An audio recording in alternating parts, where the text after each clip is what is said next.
Pa fyddech chi'n mwynhau cael bod yn wleidydd? Ac ail creu polisïau pwysig yn rhywbeth sy'n mynd â'ch pryd chi? Wel, yma yn y Senedd, daeth dros 80 o ddisgyblion at ei gilydd i drafod y broblem fwyaf sy'n wynebu ein planed. Newid hinsawdd.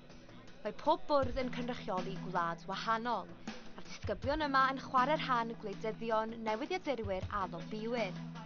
Y bwriad yw ceisio rhoi'r profiad o fod mewn trafodaethau go iawn, a hynny heb ormod o ddadle.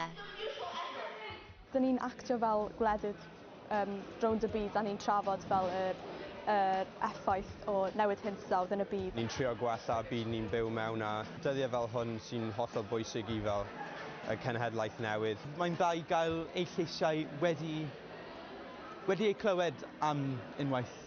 Ymhen wythnos, bydd gwleidyddion ac arweinwyr byd yn teithio i Dubai ar gyfer cenhadledd COP28. Mae'n gynhadledd sy'n digwydd bob blwyddyn ac mae'n helpu bron i 200 o wledydd i gytuno ar sut i ddelio a chynesu byd eang.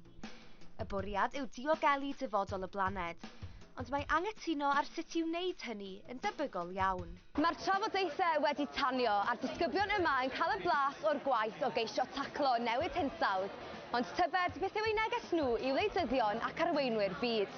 Meddwl cryf, ddim bod yn siai. Mae pawb yn dweud yn meddwl nhw.